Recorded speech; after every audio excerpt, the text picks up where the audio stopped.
तो group stage खत्म हो चुकी है यूरो 2024 की, और जाते जाते ग्रुप स्टेज ने क्या धमाका दिया है भैया। जॉर्जिया ने हरा दिया है पोर्चुगल को, और किसी ने नहीं सोचा था कि पुर्तगाल हार जाएगी जॉर्जिया से। मात्र एक औपचारिकता लग रहा था ये मैच, लेकिन जिस तरीके से पुर्तगाल के मैनेजर रॉबर्टो मार्टिनेज ने चेंजेस किए, एक सेकंड स्ट्रिंग टीम खिलाई, ऐसा लग रहा था कि टेस्ट कर रहे हैं अपने स्क्वाड का डेप्थ। और यहीं पे ही जॉर्जिया एक नथिंग टू लूज वाले एटीट्यूड से आए।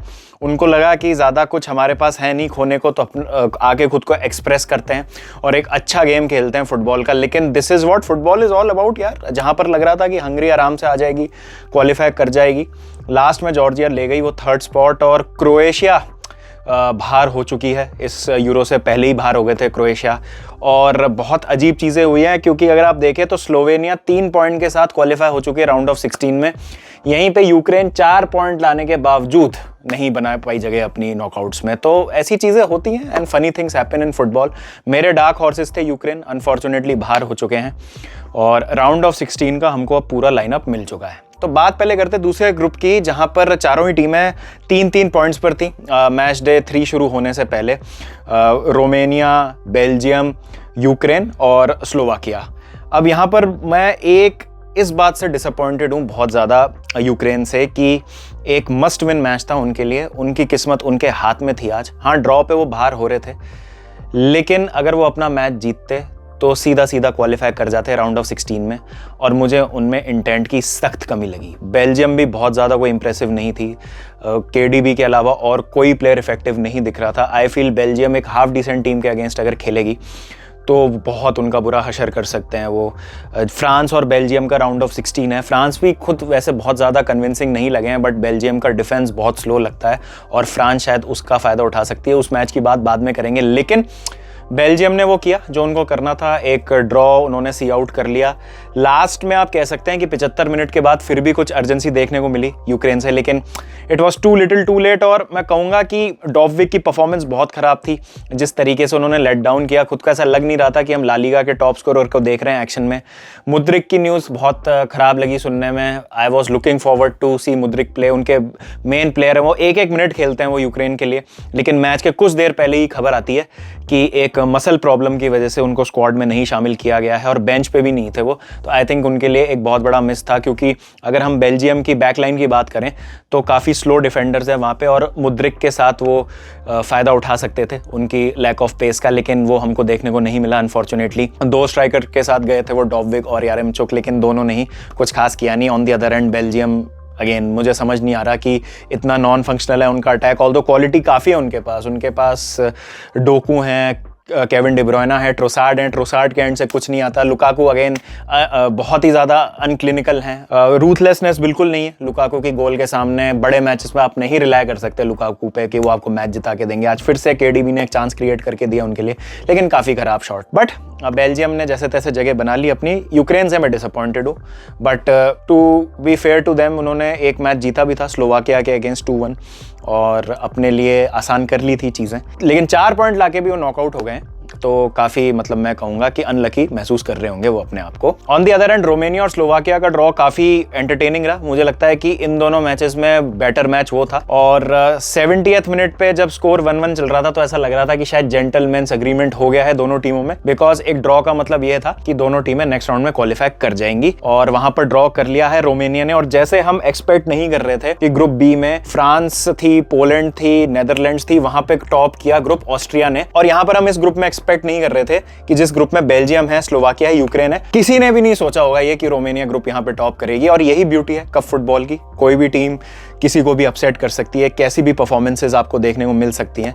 और ये यूरो सरप्राइज कर रहा है हमको प्लेजेंटली बहुत ज़्यादा, जहाँ पे हम जिन टीम्स को चांस नहीं दे रहे थे, जैसे अल्बेनिया, ऑल्दो वो आउट हो गए हैं, बट उन्होंने भी अच्छी फुटबॉल खेली। जॉर्जिया क्वालिफाई कर चुकी है, स्लोवेनिया, स्लोवाकिया, रोमेनिया ने ग्रुप टॉप किया, ऑस्ट्रिया अंडरडॉग्स हैं, फ्रांस और नेदरलैंड्स वाले ग्रुप में उन्होंने टॉप किया। कुछ भी हो सकता है अब, और किसी भी टीम को आप हल्के में नहीं ले सकते। अगर आप राउंड ऑफ 16 का ब्रैकेट देखेंगे, आप कहेंगे अच्छा left side of the bracket tough है, राइट में मे बी आपको ईजी टीम्स मिलेंगी। मैं इससे एग्री नहीं करता, दोनों ही ब्रैकेट टफ है। और जो ये यूरो जीतेगा, जैसे जैसे अपनी आगे के राउंड्स में जगह बनाता रहेगा, तो उसको बहुत अच्छी फुटबॉल खेलनी होगी। और हल्का मैच अब कोई भी नहीं है। इंग्लैंड स्लोवाकिया भी हल्का मैच नहीं है, रोमानिया नेदरलैंड्स भी हल्का मैच नहीं होगा। तो देखते हैं आगे क्या होता है।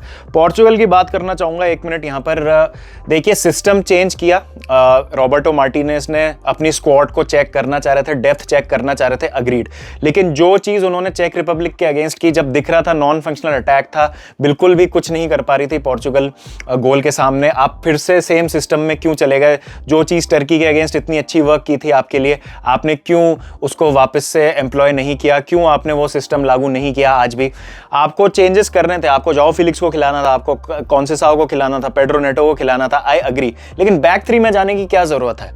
आप सेम सिस्टम में ये प्लेयर्स खिला देते, आप ब्रूनो की जगह जाओ फिलिक्स खिला देते, आप राइट पे बर्नार्डो की जगह कॉन्सेसाओ खिला देते, लेफ्ट पे लेओ की जगह आप पेड्रो नेटो खिला देते। अब इस सब में पूरे में होता क्या है, जब नॉन फंक्शनल अटैक होता है तो पूरी जिम्मेदारी किस पे आती है? क्रिस्टियानो रोनाल्डो पे। भैया ये तो रोनाल्डो की गलती है। भाई रोनाल्डो कुछ नहीं कर रहे हैं, रोनाल्डो इज इनइफेक्टिव। हम लोगों को ये बात समझनी होगी कि चाहे हम रोनाल्डो की बात करें, चाहे मेसी की बात करें, ये 22, 23, 24 साल के रोनाल्डो मेसी नहीं है। ये 10 साल या 6 साल 7 साल पुराने रोनाल्डो मेसी नहीं है जो अपनी पीक पे हैं। ये अब रिलाय करते हैं अपने आसपास जो प्लेयर्स हैं कि उनकी सपोर्टिंग कास्ट कैसी है, वो लोग क्या कर रहे हैं, और वो उनको अगर सर्विस दे रहे हैं, वो उनको गेम में लेके आ रहे हैं, उनके बिहाफ पे हार्डवर्क कर रहे हैं, तो ये आपको जो भी इनके पास बचा है अब देने के लिए अपनी टीम को, उससे वो आपके लिए कंट्रीब्यूट कर सकते हैं। और अभी भी एट टाइम्स ये दोनों अपनी टीम के बेस्ट प्लेयर होते हैं, लेकिन बाकी प्लेयर्स कब स्टेप अप करेंगे ये समझ नहीं आता है। दूसरी चीज ये है कि मैं पोर्चुगल में प्लेयर से ज्यादा क्रिटिसाइज करूंगा मैनेजर को। जब आप हार रहे थे, 2-0 हो गया है, तो आप ब्रूनो को, बर्नार्डो को क्यों नहीं लेके आ रहे हैं? ब्रूनो कंसिस्टेंटली आपके बेस्ट प्लेयर रहे, हमने देखा है ब्रूनो जब जब क्लोज खेलते हैं रोनाल्डो के, जो हमने टर्की वाले मैच में भी देखा था, वर्क कर रहा था पोर्चुगल के लिए। लेकिन ये एक जो चीज है कि आपको सिस्टम से सिस्टम को मैच करना है और प्रैग्मेटिक हो जाना है, डिफेंसिव हो जाना है, ये मुझे नहीं लगता कि किसी भी तरीके से वर्क कर रहा है पोर्चुगल के लिए। और रॉबर्टो मार्टिनेज का इसका सोल्यूशन निकालना होगा, बिकॉज अगले राउंड में आप भले ही अपना राउंड ऑफ 16 जीत जाए, आई थिंक स्लोवेनिया से खेल रही है Portugal, if I am not wrong. अगला मैच आपको हो सकता है, आई थिंक फ्रांस मिले या बेल्जियम मिले, तो देखना होगा। आई थिंक ब्रैकेट मैं देखूंगा, अभी I am not pretty sure कि पोर्चुगल को कौन सी टीम मिलेगी क्वार्टर फाइनल में, बट स्पेन जर्मनी हो रहा है, तो हाँ आई थिंक यहाँ पे फ्रांस या बेल्जियम का विनर उनको मिल सकता है। तो ये अच्छी टीम है यार, आप ऐसा खेलेंगे तो आज जॉर्जिया ने जो आपका हशर किया है, वो और टीमें आपको बहुत ज्यादा परेशान करेंगी। तो मुझे लगता है थोड़ा एक्सपेंसिव होने की जरूरत है, थोड़ा एक्सप्रेसिव होने की जरूरत है पोर्चुगल को। ऐसे खेलेंगे तो मुझे नहीं लगता कि आगे तक जा सकते हैं, और ये एक और फ्रस्ट्रेटिंग चीज होगी, बिकॉज एक इतना अच्छा स्क्वाड होते हुए भी आप इस तरीके की फुटबॉल खेल रहे हैं। दूसरा, क्रिस्टियानो रोनाल्डो पे ब्लेम आएगा, हम सब जानते हैं ये। तो मुझे लगता है कि इसका कोई सॉल्यूशन निकालना बहुत ज्यादा जरूरी। जॉर्जिया की तारीफ करना चाहूंगा, एंटोनियो सिल्वा का नाइटमेयर था, आई थिंक सबसे खराब परफॉर्मेंस। बड़े बड़े डिफेंडर्स को हमने गलतियां करते देखा है, लेकिन जिस तरीके की उनकी गलती तुरंत भारी पड़ गई, दूसरे मिनट में ही गोल मार दिया क्वारात्स्केलिया ने। क्वारात्स्केलिया वाज एब्सोल्युटली अनबिलीवेबल। दो उनके मैचेस आप कहेंगे कि इतने सही नहीं थे अप टू स्टैंडर्ड्स, बट आज उन्होंने स्टेप अप किया है, एक man of the match performance दी। मीको टार्डजे, व्हाट अ प्लेयर, मेरे हिसाब से मेरी team of the group stage में आएंगे वो। हर मैच में उन्होंने गोल कंट्रीब्यूशन दिया, एक बहुत ही कूल एंड काम पेनल्टी उन्होंने ली। एंटोनियो सिल्वा ने अगेन एक ऐसा फाउल किया जो उनको नहीं करना चाहिए था। रेफरिंग की बात करेंगे, क्या रेफरिंग थोड़ी इनकंसिस्टेंट हुई यहाँ पे।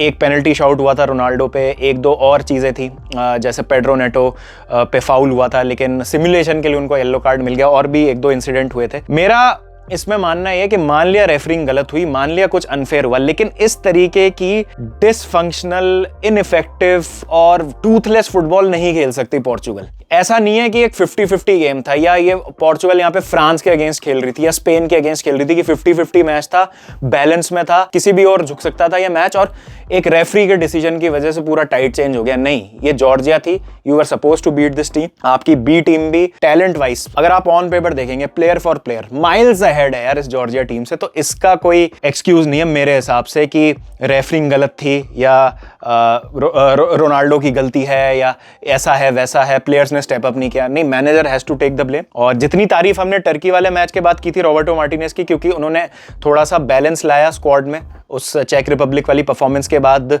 ब्रूनो को रोनाल्डो के करीब रखा, बर्नार्डो के इंस्ट्रक्शंस क्लियर दिख रहे थे, प्रोफाइल समझ आ रहा था प्लेयर्स का। आज फिर से वो सब नहीं दिखा। तो ये सब चीज़ें सॉर्ट करनी बहुत ज़्यादा ज़रूरी है पोर्चुगल को।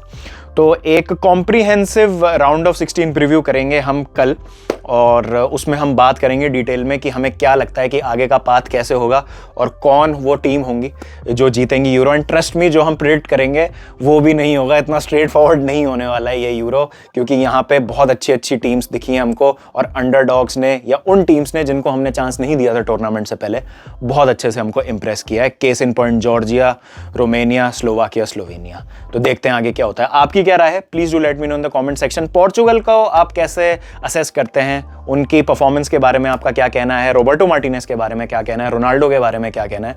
बताइएगा जरूर। तो चलिए फिर मिलता हूं आपसे, जब तक ध्यान रखिए अपना। Take care and piece.